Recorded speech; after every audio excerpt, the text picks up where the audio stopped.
오늘 우리에게 주시는 하나님의 말씀은 시편 62편 1절에서 4절, 2편 6절에서 7절입니다.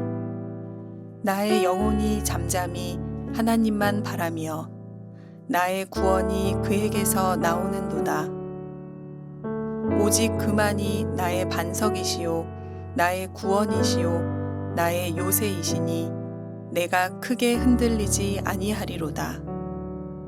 넘어지는 담과 흔들리는 울타리 같이 사람을 죽이려고 너희가 일제히 공격하기를 언제까지 하려느냐. 그들이 그를 그의 높은 자리에서 떨어뜨리기만 꾀하고 거짓을 즐겨하니 입으로는 축복이요 속으로는 저주로다. 내가 나의 왕을 내 거룩한 산 시온에 세웠다 하시리로다. 내가 여호와의 명령을 전하노라. 여호와께서 내게 이르시되 너는 내 아들이라. 오늘 내가 너를 낳았도다. 아멘.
오늘은 우리가 시편 62편 말씀 그리고 짧게 시편 2편의 말씀을 연결해서 말씀을 나누게 됩니다. 오늘 말씀의 제목은 세상이 나를 흔들 때에, 그리고 부제로 흔들림 가운데서 잠잠히 하나님 바라보기, 이렇게 잡았습니다. 혹시 오늘 예배드리는 여러분들 가운데 내 인생이 흔들리고 있구나, 이런 생각이 있다면 오늘 이 말씀이 나를 위해 주는 말씀이구나, 그렇게 여러분들이 잘 말씀을 받으시면 좋을 것 같아요. 오늘 10시 예배를 마치고 났더니 제가 설교를 50분을 냈더라고요. 올해 들어서 제가 제일 길게 한 설교 같아요. 그래서 제가 12시 예배 오면서 설교를 50분을 냈는데 12시 예배 때는 그대로 해야 되겠다, 이렇게 생각을 했어요. 그러니까 가고 싶은 사람은 중간에 가시고 오늘 말씀을 좀 이렇게 나누고 함께 찬양도 좀 부르고 그런 시간을 가지려고 합니다. 시편 62편은 두 가지가 이렇게 함께 나오고 있는데, 하나는 찬양이고요, 하나는 탄원에 대한 그런 시입니다. 다윗의 인생에 어려운 시간들을 이렇게 지나가면서 그는 하나님께 대한 때로는 원망도 있었고, 하나님 나에게 왜 이런 일이 일어나나요, 이런 고민도 있었던 것 같아요. 근데 다윗은 그 가운데서 하나님을 찬양하고 있고요. 시편 62편이 나오게 된 배경에는 어쩌면 시편 2편이 있다라는 생각이 드는데, 오늘 여러분들이 읽은 말씀 가운데 다윗에게는 그런 믿음이 있었어요. 하나님이 시온산에서 나를 세우셨고 하나님께서 말씀하시기를 내가 너를 낳았다. 그 믿음이 다윗을 붙잡아주고 있었던 것 같아요. 우리는 신앙생활을 하면서 하나님께 이런 질문을 던질 때가 있습니다. 특히 우리들의 삶에 고통이 올 때, 하나님 왜 저희에게 이런 고통을 주시는 건가요? 고통은 여러 가지 종류가 있죠. 육체적인 것뿐만 아니라 우리들의 삶에 이해할 수 없는 부분들을 다 포함하고 있어요. 하나님 우리를 통해 영광을 받으시기를 원하신다고 하는데 그냥 영광을 받으시지 왜 우리로 하여금 이렇게 어려운 시간들을 지나가게 하나요?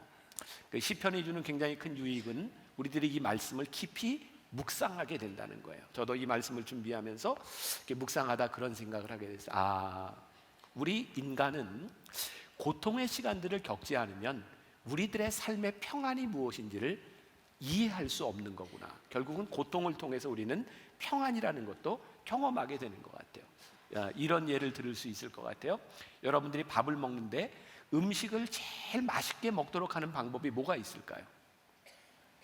굶기는 거예요. 배가 무척 고프면 음식이 참 맛있게 느껴집니다. 제가 2주 전에 우리 교회에 있던 우리 장승건 목사님인 동경중앙교회에 가서 이제 성도들과 함께 지나면서 식당을 가면 장승건 목사님이 늘 밥 먹기 전에 저한테 그런 얘기해요. 목사님, 제가 준비한 게 있습니다. 김치하고 신라면을 준비했으니까 언제든지 말씀하세요. 그리고 꼭 김치와 신라면을 가지고 다니면서 김치와 신라면을 찬양하는 거예요. 세상에 왜 저렇게 김치와 신라면을 저렇게 가지고 다닐까? 만일 우리들 주변에서 늘 접할 수 있는 것이라면 그것이 귀하다는 것을 느끼지 못할 텐데, 우리의 인생이 그런 것 같아요. 우리의 평안함과 우리들의 기쁨과 우리들의 은혜라고 하는 것은 참 이런 고난의 시간들 가운데서 우리들에게 깊이 다가오는 것 같아요. 요한복음 11장에 보면 죽은 나사로를 살리신 예수님의 이야기가 나옵니다. 마리아와 마르다가 그의 오라비를 위해서 예수님께 사람을 보내죠. 예수님이 늦게 가셨어요.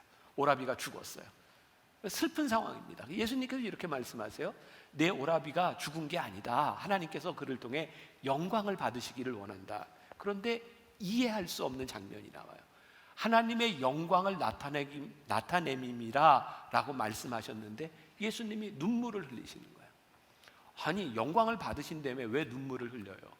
근데 한번 가만히 생각을 해보세요. 하나님이 영광을 받으시는 것은 받으시는 거지만 지금 고통을 당하고 있는 그 순간은 참 아픈 겁니다. 예를 들어서 또 병원에서 이제 내가 수술을 받는다고 생각을 합니다. 별로 큰 수술도 아니에요. 이거 의사가 이야기를 이건 100% 그냥 낫는 겁니다. 이거 그냥 째고 이거 떼어내면 되는 겁니다. 그렇게 얘기를 하고 분명히 낫는 병이라고 이야기를 했어요. 그러니까 분명히 나을 병이니까 째는데 마취도 안 하고 그냥 쫙 째도 안 아파요? 아무리 나을 병이라도 치료하는 과정은 아픈 겁니다. 저는 오늘 말씀이 그렇게 이해가 되는 거예요. 하나님 왜 우리들에게 고통을 주시고 왜 우리들이 이런 인생의 시간들을 지나가야 하는 것일까요? 왜? 하나님께서 너를 인도하시고 너를 통하여 영광을 받으시기를 원하시지만 그 시간들은 아픈 것이다. 우리들에게 알려주시는 것 같아요. 세상이 우리를 흔들면 힘든 거예요. 우리들에게 참 귀한 것은 이 흔들림의 시간 가운데서 우리들이 하나님을 보게 되고 우리들이 하나님을 볼 수 있는 곳이 있다는 거예요. 제가 이 말씀을 준비하던 때가 2018년도에 지난해입니다. 우리가 잘 아는 그 서울대 김난도 교수가 매년 그 올해의 트렌드라고 하는 것을 이렇게 책으로 내죠. 2018년도에 그 책에 보면 케렌시아라고 하는 것이 2018년도에 중요한 트렌드 중에 하나일 것이다 라고 말을 했어요. 케렌시아라고 하는 말은 나만의 피난처라는 말입니다. 이 말은 스페인에서 온 말인데요. 여러분들 스페인 투 아시죠? 투사가 탁 서 있고 소가 이렇게 들어와요. 소는요 싸움을 하기 전에 주변을 딱 살펴본답니다. 싸우다가 힘들고 지칠 때 자기가 쉴 수 있는 곳을 정해놓고 힘들 땐 거기 가서 쉰답니다. 그게 케렌시아입니다. 안식처, 나만의 피난처라는 거죠. 왜 2018년도에 이것이 우리들의 핫한 트렌드가 될 것이냐라고 예측했던 것은요, 우리들의 삶이 그만큼 힘들고 피곤해서 우리는 우리의 영혼의 우리들의 삶의 안식처를 찾아 살아간다는 거예요.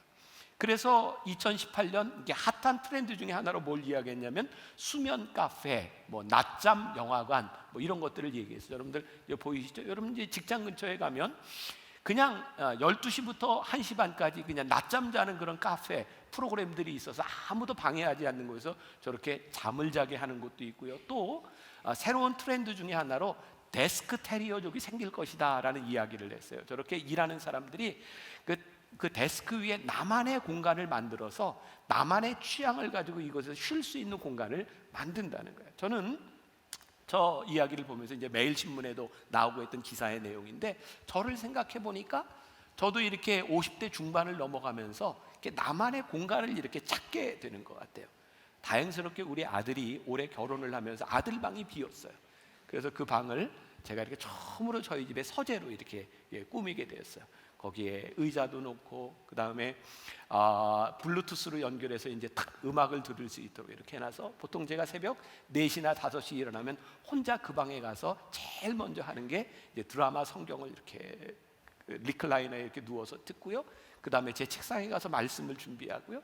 그 다음에 이제 음악을 탁 틀어놓고 커피를 한 잔 탁 마시면서 3시간, 4시간을 이렇게 지나가요. 그게 얼마나 좋은지 몰라요.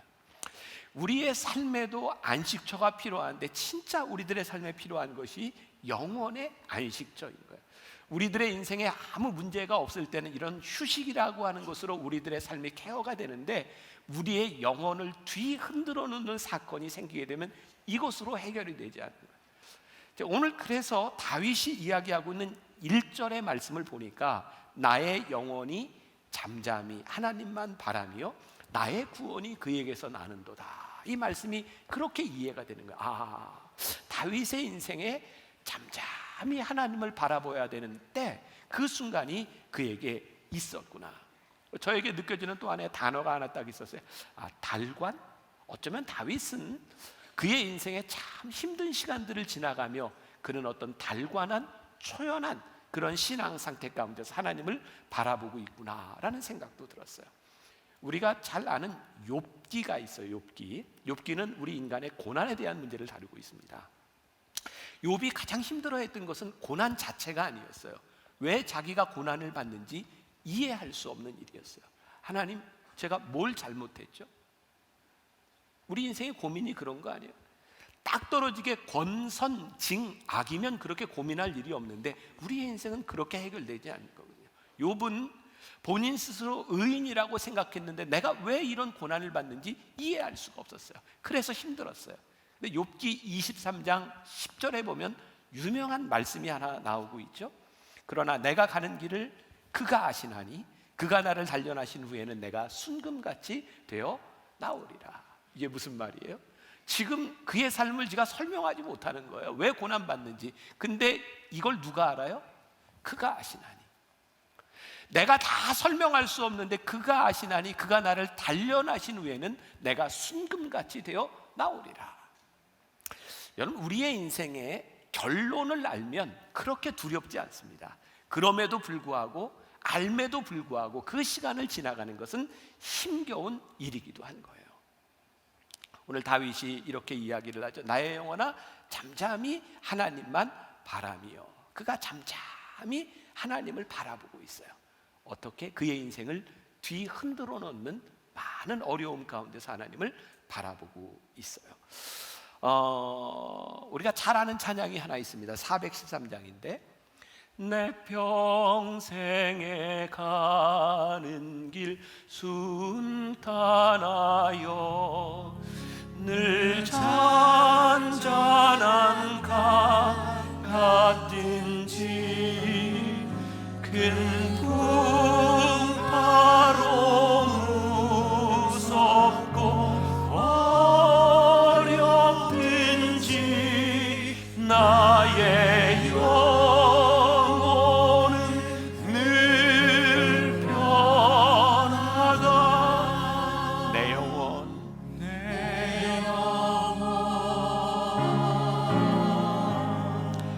평안해.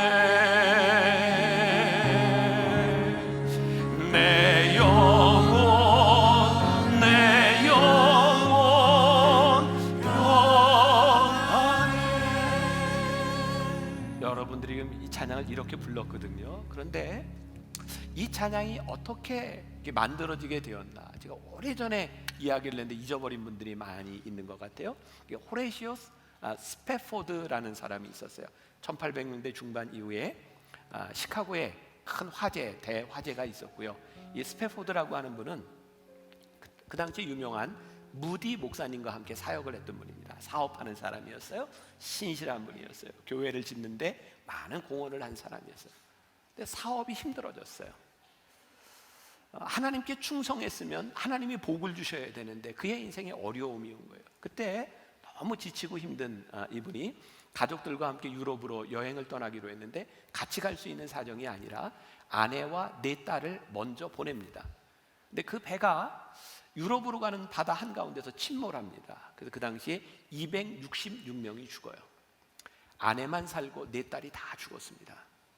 그 소식을 듣고 이 스패포드는 딸들의 시신도 찾을 수 없는 그 바다로 배를 타고 갑니다. 그리고 바다 한가운데서 선장이 이렇게 얘기합니다. 여기에 당신의 딸들이 죽었습니다. 그 바다를 바라보며 이 스패포드가 썼던 시가 지금 내 평생에 가는 길이라는 시입니다. 제가 이 시편을 이야기하면서 여러분들에게 계속 그런 얘기를 하죠. 우리들이 시인의 마음으로 그 믿음의 고백으로 우리들의 감정 이입을 하고 한번 들어가 보자. 한번 그 스패포드가 그 바다 한가운데서 어떤 마음으로 이 찬양을 부르고 있었을까? 그 마음으로 한번 불러보면 좋을 것 같아요. 내 평생에 가는 길 순탄하여 늘 잔잔한 강 같든지 큰 풍파로 무섭고 어렵든지 나의 영혼은 늘 변하다. 내 영혼, 내 영혼, 내 영혼 평안해. 내 영혼, 내 영혼 평안해. 내 영혼 평안해 라는 고백이 그냥 일상생활 가운데서 나온 것이 아니라 그의 딸들의 시신도 찾을 수 없는 바다 한가운데서 그 사람이 고백했던 내용이에요. 다윗이 그랬던 것처럼 오직 주님만, 내 영혼이 주님만 바라보겠습니다 라는 고백은 그의 인생의 흔들림 가운데서 있었던 고백이에요. 우리의 영혼의 안식을 잃어버리는 이유는 하나님이 없기 때문에 그런 것 같지 않아요. 우리에게는 하나님이 없기 때문이 아니라 하나님과 같은 것이 너무 많아요. 성경에는요, 신들을 쓸 때는 영어로 소문자 God이라고 하는 말을 씁니다. 거기에는 복수가 있어요. 그런데 하나님을 이야기하는 여호와 하나님 God은 유일하게 대문자 G를 씁니다. 거기에는 절대로 복수가 없습니다. 우리가 많은 것을 바라볼 수 있는 것이 사실은 우리의 영혼을 불안하게 하는 것 같아요.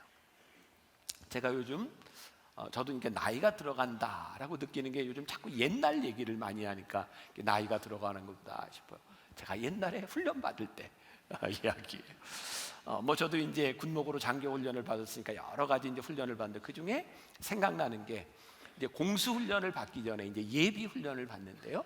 남자분들은 훈련을 많이 받아봤을 거예요. 이게 막타오라고 하는 곳에서 뛰어내리는 훈련이 있습니다.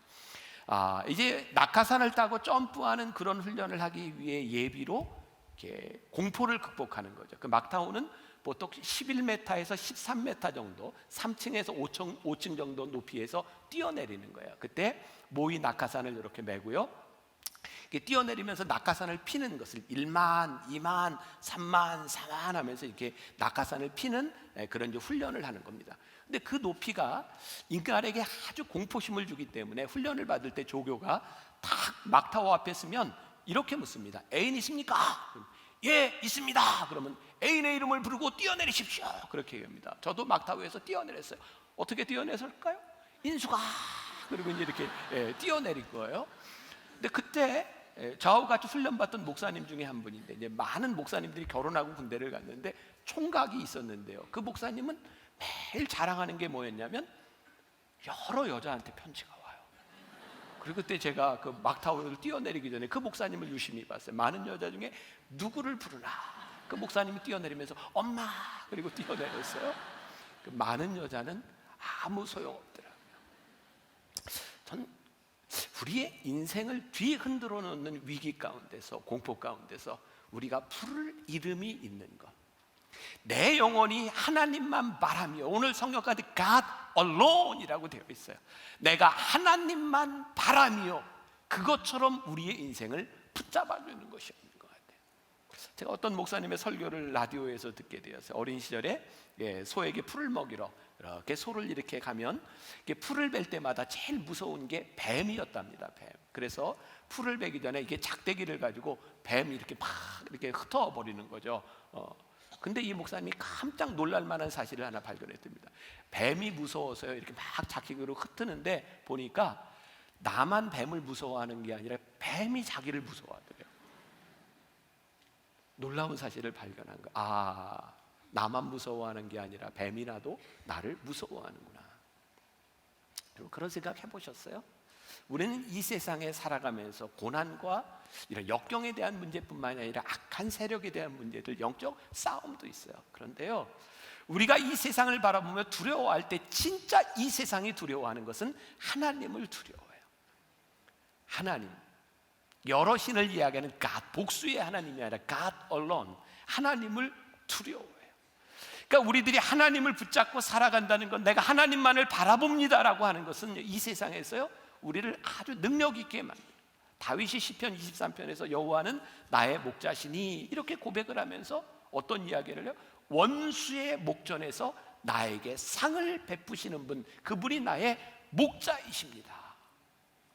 원수의 목전에서 상을 베푸시는 그분, 내 영혼이 잠잠히 하나님을 묵상할 때 그분이 어떤 분이신지를 고백하고 있는 거예요.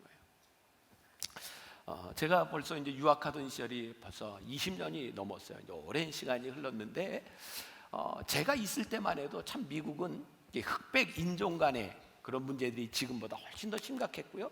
그 수십 년 전에는 흑백이 정말 이렇게 나누어져 있어서 교회뿐만 아니라 식당 이런 인종차별이 굉장히 심했던 때입니다. 이것도 이제 어떤 목사님의 글에서 그런 걸 보게 되었는데요. 흑인들이 못 들어가는 교회, 흑인들이 못 들어가는 식당도 있는데 백인 친구가 데려가면 사람들이 그렇게 시비를 걸지 않는답니다. 눈총을 주기는 해도 시비를 걸지 않는다는 거예요.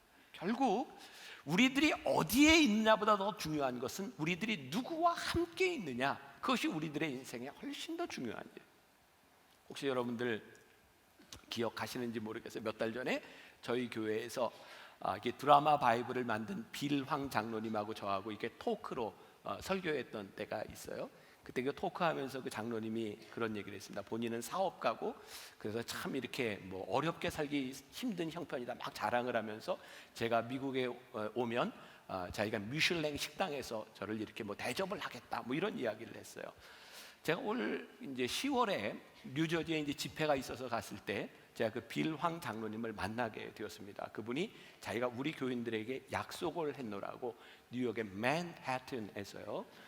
그 앞에 이렇게 센트럴 파크이 있는 그곳에 한 식당이 있는데 미슐랭 3스타를 받았던 그 식당에 저를 데려갔어요.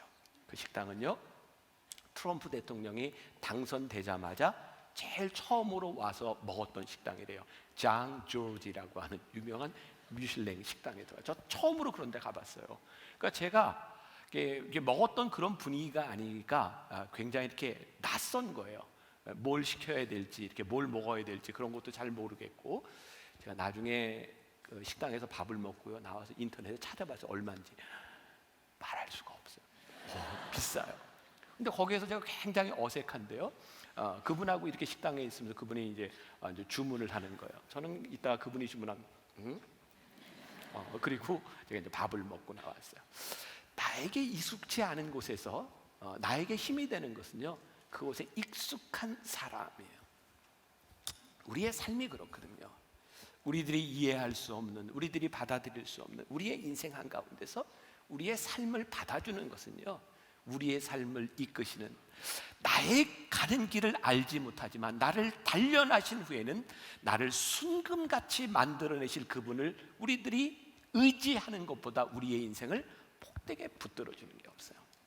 여러분들은 신앙생활하면서 하나님에 대한 의심이 드세요, 안 드세요? 전 목사인데도 가끔 의심이 들어요. 그리고 조금 더 지나치게 이야기를 한다면 하나님에 대한 의심이 없는 우리는 어쩌면 하나님을 믿지 않는 것인지도 모르겠어요.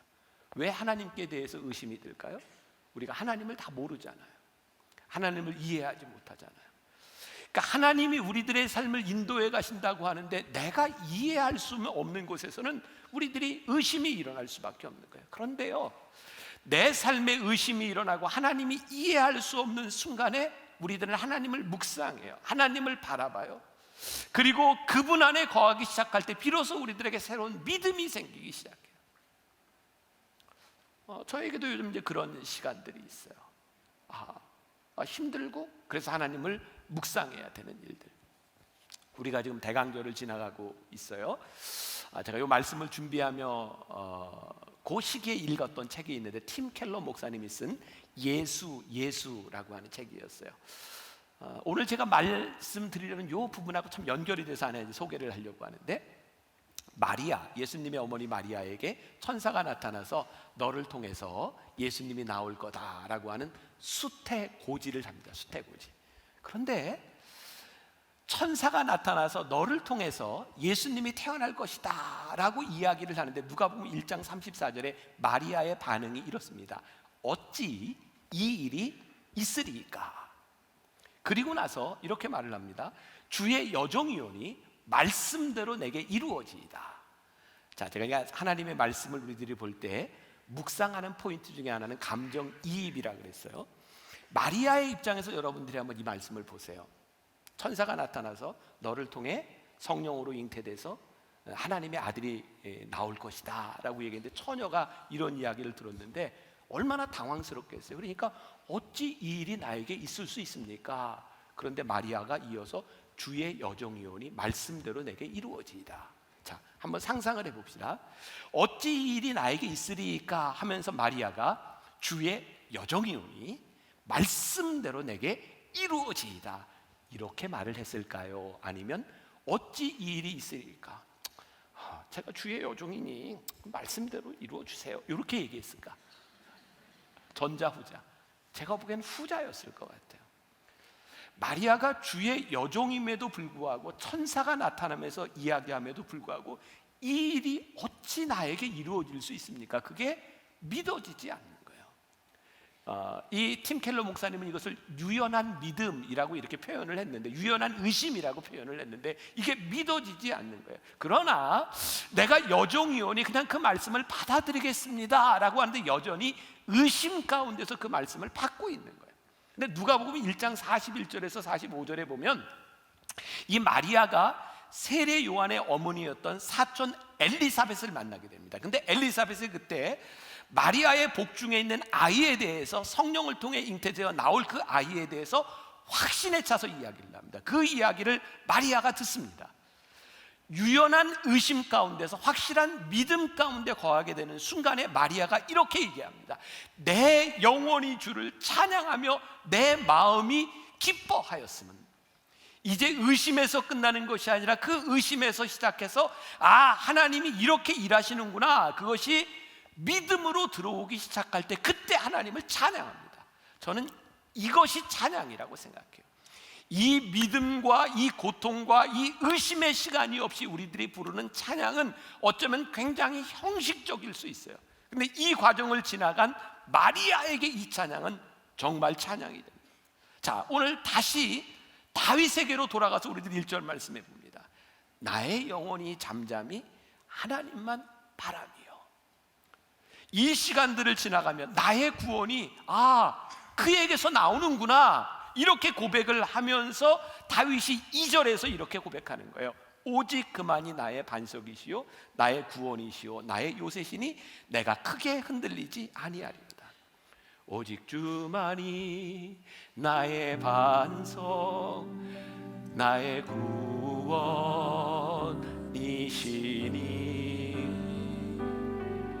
오직 주만이 나의 산성, 내가 요동치 아니하리.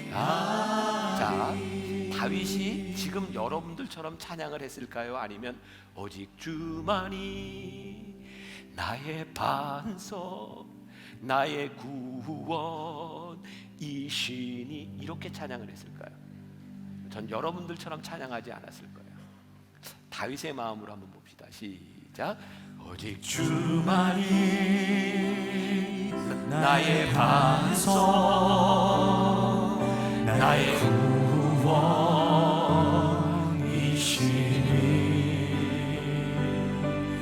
오직 주만이 나의 산성, 내가 요동치 아니하리. 오직 주만이, 오직 주만이. 성경에는 He alone이라고 되어 있어요. 다윗의 마음 가운데 어떤 믿음이 들어서 오직 주만이, 오직 주만이 나의 반석이시구나. 그의 삶을 뒤흔들어 놓는 그의 인생의 위기 가운데 그게 뼈저리게 느꼈던 것이 있는데, 오직 주만이 나의 반석이시구나. 그의 인생에 사울왕에게 쫓겨다니면서 죽음의 위협을 경험했던 그 일들, 수없이 많은 어려운 일들 가운데서 나의 영혼이 잠잠히 하나님만 바라며 나의 구원이 그에게서 나왔구나. 오직 주만이 나의 반석. 그 과정을 통해서 다윗이 지금 이런 고백을 하고 있는 거예요. 자, 이것도 어떤 글에서 보았던 건데, 어떤 목사님이요, 아주 어려운 교회에 새로 부임을 하게 되었대요. 그 교회는 이제 건축을 하다만 교회고 건축 빚을 감당해야 되는 그런 교회였대요. 그런데 금리가 계속 오르니까, 금리가 오른다는 이야기를 들을 때마다 가슴이 철렁철렁 내려앉더래요. 하나님이 분명히 확신을 주셨는데 또 금리가 오를 때마다 교인들은 걱정을 하고, 그리고 교인들의 표정을 볼 때마다 겁이 더럭 나더래요. 이 목사님은 보통 이렇게 감사절이 되면 2주 감사절 설교를 했대요. 그리고 교인들에게 여러분들 감사절에 감사 헌금을 하세요. 그리고 감사절 헌금을 가지고 늘 어려운 사람들을 이렇게 돕는 일을 했답니다. 그런데 교회가 어려워지고 금리가 이렇게 높아지니까 그런 설교를 할 수가 없더라는 거예요. 교인들한테 감사 헌금을 하세요라고 하는 게 꼭 교회가 어려우니 여러분들 돈을 내세요, 이렇게 들리는 것 같아서 설교를 못 하겠더라는 거예요. 그래서 감사절 설교를 한 주로 줄였답니다. 그리고 그 감사절 헌금의 액수가 줄었는데 그걸 가지고 일단 빚부터 갚아야 되는 그런 상황에 처하게 된 거예요. 근데 그때 하나님께서 이 목사님에게 이렇게 물으셨답니다. 그래, 너 그렇게 계속 할 거니? 그때 이 목사님이 보았던 말씀이 시편 62편의 말씀이었어요. 오직 주만이 나의 구원이시구나. 교인들의 얼굴이 아니라 금리가 아니라 오직 주만이 주님을 바라보게 되었다는 거예요. 제 생각이 났어요. 제가 만나교회 담임이 된 게 벌써 16년이 이렇게 지나갔어요. 그 당시에 만나교회는 빚이 많았어요. 지금 이제 늦게 온 분들은 그 어려운 시절을 잘 몰라요. 만나교회도 빚이 한 100억 가까이 이렇게 됐고요. 그 당시에는 IMF 이후에 금리가 막 10몇 프로 이렇게 할 때였고요. 교인은 지금보다 3분의 1도 되지 않을 때 39살 된 제가 그 상황에서 만나교회 담임이 됐어요.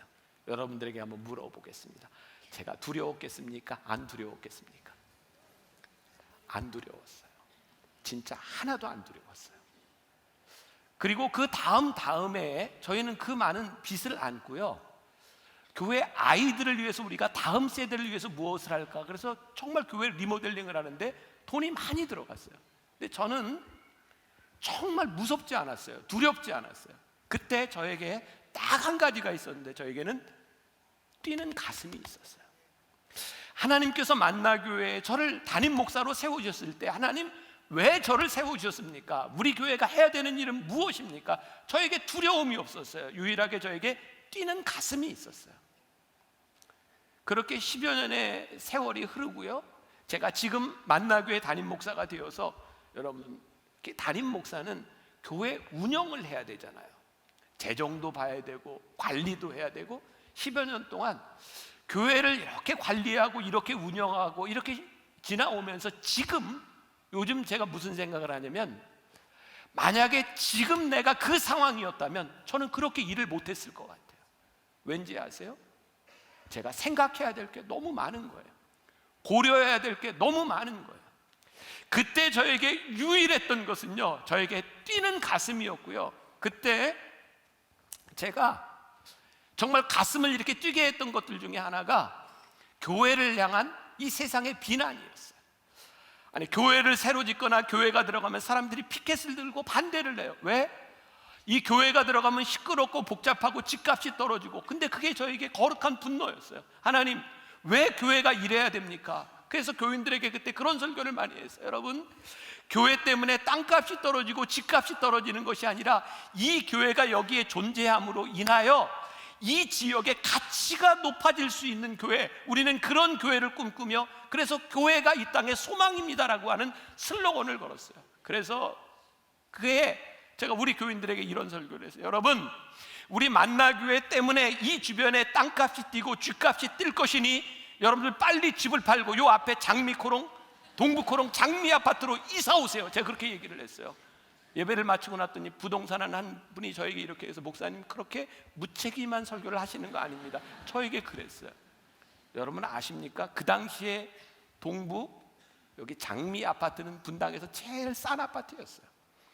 그때 들어온 사람이 지금 돈을 제일 많이 벌었어요. 제가 이야기하는 포인트는 돈 번 게 있는 게 아니에요. 그때 저에게 유일하게 가슴을 뛰게 했던 일, 교회가 세상에서 그렇게 손가락질 받는 것이 너무 마음이 아파서, 하나님, 이 교회를 통하여 하나님이 영광을 받으시기를 원하십니다. 제가 바라보았던 그것 하나, 그게 제 가슴을 뛰게 했을 때 저에게 두려움이 없었던 것 같아요. 요즘 우리를 바라보며 우리를 불안하고 두렵게 만드는 일들은 우리들이 너무 많은 것들을 바라보고 살아가는 것 아닌가. 다윗은요, 흔들리지 않는 믿음 가운데서 오직 주님만이 나의 반석이시오, 주님만이 나의 구원이시오, 주님만이 나의 요새라고 이야기를 하고 있어요. 환경을 바라보는 것, 다윗은 3절 4절에서 그에게 있었던 환경에 대한 이야기를 하고 있습니다. 넘어지는 담과 흔들리는 울타리 같이 사람을 죽이려고 너희가 일제히 공격하기를 언제까지 하려느냐. 그들이 그를 그의 높은 자리에서 떨어뜨리기만 꾀하고 거짓을 즐겨하니 입으로는 축복이요 속으로는 저주로다. 다윗이 지금 하나님을 고백하고 있는 그 순간이 어떤 상황이냐면 넘어지는 담과 흔들리는 울타리. 왜 담을 쌓아요? 보호하려고. 왜 울타리를 쳐요? 이게 내 거라는 거.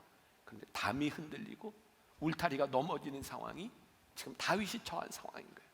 사람들이 그를 조롱하고 그들의 입술로 겉으로는 축복이라고 이야기하는 것 같지만 속으로는 저주를 하고 있는 그 상황 가운데서 언제까지 이런 일이 일어날 수 있습니까? 라고 하는 그 상황 가운데서 다윗이 나의 영혼이 잠잠히 하나님만 바라며 라고 고백을 하고 있는데, 이 고백이 어디에 근거하고 있는가? 시편 2편 7절부터 6절 말씀에 보니까 내가 나의 왕을 내 거룩한 산 시온에 세웠다 하시리로다. 다윗에게 어떤 믿음이 있어요? 하나님께서 나를 이 거룩한 산 시온에 나를 세우셨어. 내가 여호와의 명령을 전하노라. 여호와께서 내게 이르시되 너는 내 아들이라. 오늘 내가 너를 낳았도다. 오늘 내가 너를 낳았도다. 하나님이 그렇게 말씀하시는 거예요. 기억나는 찬양이 있죠? 너는 내 아들이라.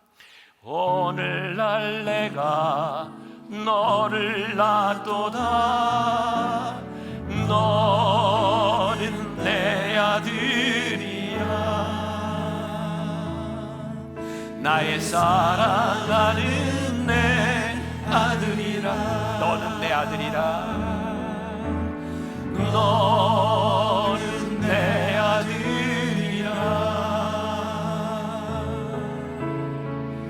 오늘날 내가 너를 낳았도다. 너는 내 아들이야. 나의 사랑하는 내 아들이라. 다윗에게 어떤 믿음이 있어? 너는 내 아들이라. 하나님이 너를 시온산에 세우셨다. 아까 찬양 연주하던 것이 예루살렘 성 시온산이에요. 잠깐 사진을 하나 볼까요? 저기에 이제 시온산인 저기는 세 가지 이름으로 불려. 하나는 다윗성, 하나는 시온성, 하나는 예루살렘으로 불립니다. BC 1060년에 다윗이 저기에 다윗성을 짓습니다. 그리고 BC 960년에 솔로몬이 저 다윗성을 중심으로 해서 예루살렘 성전을 짓습니다. 저 다윗성에는 산이 하나 불리는데 모리아산, 아브라함이 이삭을 제물로 드렸던 그 산이 바로 저 다윗성입니다. 이스라엘 백성들에게 있었어요. 저 산은 하나님이 함께 하시는, 하나님이 그들을 부르셨던 희망의 예루살렘입니다. 그래서 그들은 어려움에 처할 때마다 하나님이 세우셨던 그 산을 바라보며 그 성을 바라보며 늘 기도했던 사람입니다. 저는 영혼의 피난처, 오늘 이렇게 케렌시아 이야기를 했어요. 너는 내 아들이라. 오늘 내가 너를 낳았도다. 우리들이 하나님을 생각할 수 있는 영혼의 피난처. 저는 오늘 말씀을 이렇게 준비하고 설교하기 전에 그런 기도를 해서, 하나님, 오늘 예배드리는 우리 성도들 가운데 오늘 예배하는 이 자리가 우리의 영혼의 피난처가 되게 하여 주옵소서. 오늘 말씀을 듣고 기도하는 이곳이 우리의 영혼의 피난처가 되게 하여 주셔서 나의 영혼이 잠잠히 하나님을 바라보는 곳이 되게 하여 주옵소서. 필립 얀시라는 사람이 하나님 제게 왜 그러세요? 그런 책을 썼어요. 하나님 제게 왜 그러세요? 미국이라고 하는 나라는 총기 사고가 참 많이 나는 나라입니다. 얼마 전에도 그런 일이 있었죠. 주일날 예배를 드리는데 한 괴한이 들어가서 예배 드리는 사람들을 다 총으로 쐈어요. 하나님 왜 그러세요? 왜 이런 일들이 일어나야 되는 거예요? 필립 얀시는 책에서 이런 이야기를 합니다. 사람들은 참 신기합니다. 아무 일이 없이 평안할 때는 하나님을 찾지 않습니다. 근데 사람들은 인생의 어려운 시기와 고난과 고통이 오면 그때서야 하나님을 찾습니다. 유독 재난이 있으면 하나님을 찾습니다. 하나님을 생각합니다. 재난이 일어나면 그 재난에 대하여 우리들이 설명할 수 있는 일들이 그렇게 많지 않아요. 근데 그때 우리는 하나님을 생각해요. 하나님 왜 그러세요? 몇 주 전에 제가 지방에 있는 한 교회 집회를 인도하게 되었어요. 그 교회 담임 목사님이 저와 식사를 하면서 굉장히 힘든 때를 지나가고 있는데 몸이 많이 힘들어서 이 목사님에게 공황 장애가 왔대요. 제가 그렇게 얘기를 했습니다. 이거 빨리 쉬고 약도 먹고 이렇게 고쳐야 됩니다. 팀 목사님이 이 교인들에게 얘기를 못 한다는 거예요. 왜 그러세요? 여기 지방에 있는 교회에서는요, 목사님이 공황 장애 왔다 이런 얘기 들으면 쫓겨날지도 모릅니다. 어떻게 목사님이 믿음 없이 공황 장애가 왔냐고. 제가 목사님께 이런 얘기를 했어요. 아니, 목사든 교인이든 사람들이 다 연약한 거 아닙니까? 그래서 우리들이 하나님을 찾는 거 아닙니까? 다윗도 그의 인생의 어려움을 이야기를 했는데,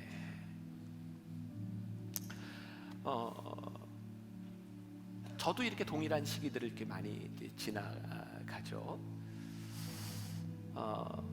제가 이제 많이 아프고 난 다음에는 저 스스로 제가 이렇게 아픈 이렇게 딱 증상이 오는 걸 제가 좀 알아요. 제가 제일 고생했던 건 몇 년 동안 공황장애 때문에 많이 고생을 했거든요. 공황장애는 이렇게 올 때 우울증을 좀 동반합니다. 여러분들 우울증 한번 걸려보세요. 우울증 아세요?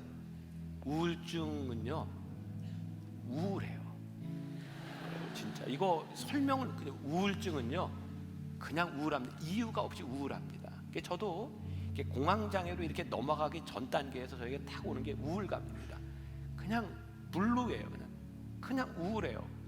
참 견디기 힘이 듭니다. 요즘은 이제 그때가 오면 제가 스스로 이렇게 시간도 조절하고 좀 쉬고 약도 먹고 제가 이렇게 이제 회복하는 그런 시간들을 가져. 그 전에는 이것들이 반복되면서 굉장히 이렇게 힘들었었어요. 지난 몇 달 동안 제가 일이 많았어요. 사람은 일이 많으면 힘들고 지치는 겁니다. 저도 똑같아요. 그래서 막 힘든데 이러다 보니까 제가 이렇게 막 공황장애로 넘어가기 전 단계에 막 우울증이 저에게 찾아오는 겁니다. 그러니까 제가 이렇게 몸이 힘들고 아프니까 이렇게 우울해지면 이 우울함은요, 우리 인생의 가장 약한 부분을 타치합니다.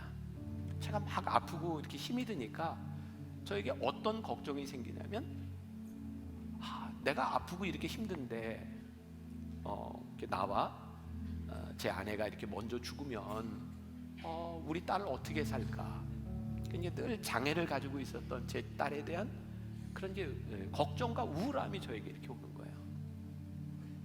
그때 제가 뭐 했는지 아세요? 이렇게 기도했어요. 하나님 도와주세요. 하나님 도와주세요. 내가 할 수 있는 게 별로 없더라고요.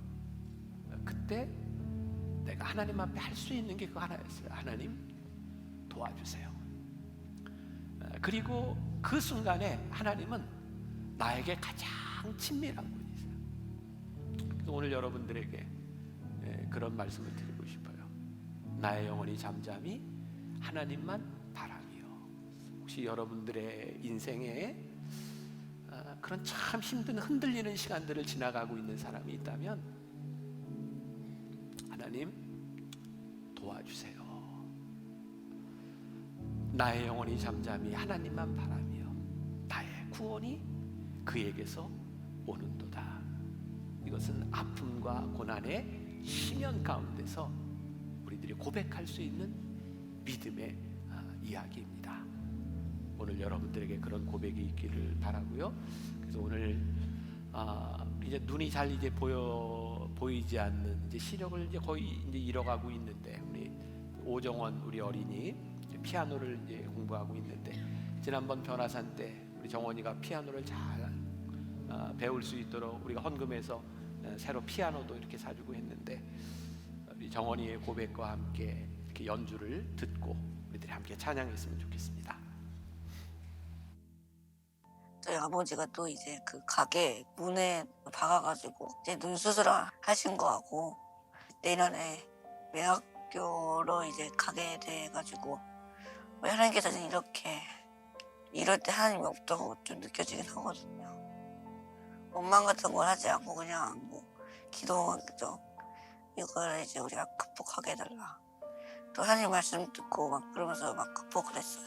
시험 같은 거 잘 볼 때 하나님이 이렇게 시험 잘 보게 해주고 하면서 하나님 찬양하게 하고, 다른 사람들 앞에서 영광 돌리는 그런 일이 있을 때도 이 부족한 나를 통해서 모든 사람들에게 영광을 전해줄 수 있구나 하면서 하나님을 좀 찬양하기를 많이 해요. 하나님이 이 세상을 만드셨고 우리를 사랑하셔서 우리에게 독생자를 주신 그런 일들, 그렇게 우리 하나님이 우리를 진짜 사랑하는구나.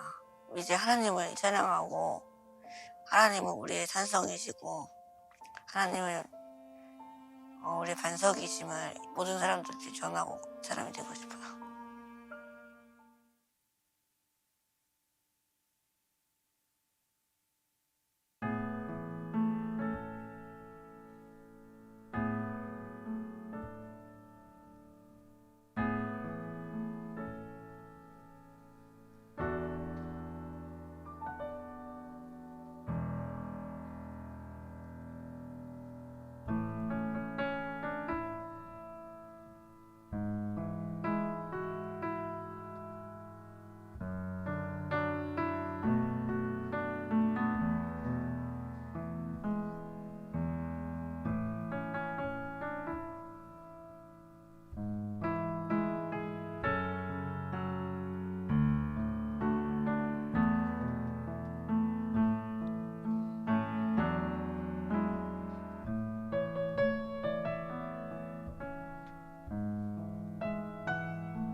나의 산성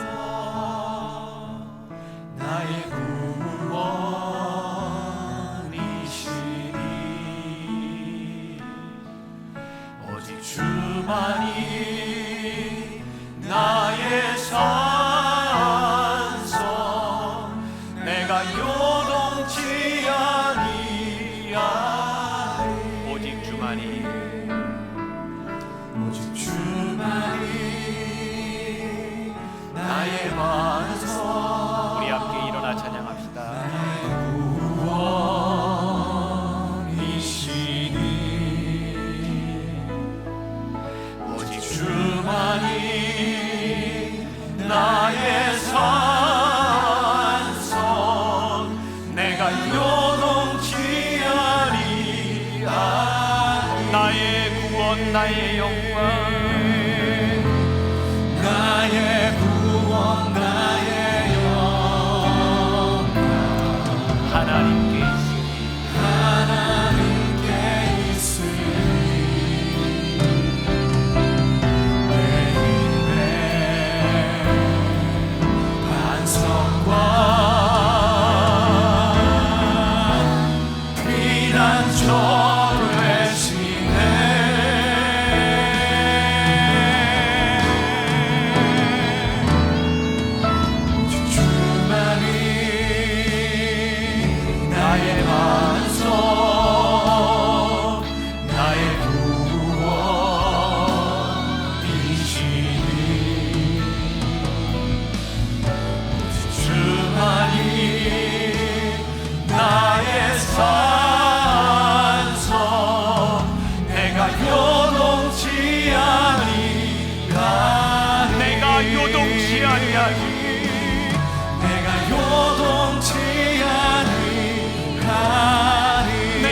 요동치 아니하리 내가 요동치 아니하리.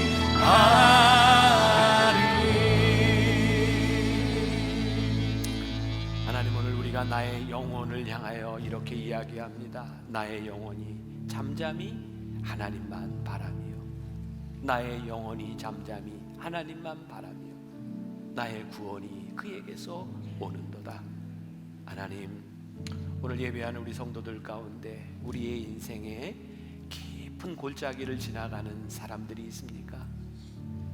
그 자리에서 우리의 영혼의 피난처에서 하나님을 바라보며 오직 주만이 나의 힘이 되시고 나의 능력이 되시고 나의 요새가 되시고 나의 반석이 되심을 우리들이 믿음으로 고백합니다. 하나님, 이 고백을 붙들고 이 믿음을 붙들고 이 세상으로 나가는 하나님의 백성들이 되게 하여 주옵소서. 오늘도 이 예배 가운데 많은 헌신의 손길들이, 섬기는 손길들이 있었습니다. 손길 하나하나를 기억하시고 또 하나님께 드려진 귀한 예물들이 하나님 나라를 위하여 아름답게 쓰여지도록 축복하시고 우리 교회를 통하여 우리 성도들을 통하여 이 땅 위에 거룩한 하나님의 나라를 만들어가는 귀한 손길들이 되게 하여 주옵소서. 지금은 우리 주 예수 그리스도의 은혜와 하나님 아버지의 무한하신 사랑과 성령의 인도하심이, 주가 나의 반석임을, 그분이 나의 요새가 되심을 믿음으로 선포하며 나가는 당신의 사랑하는 모든 백성들 위해 지금부터 영원까지 함께 하시기를 간절히 축원하옵나이다. 아멘.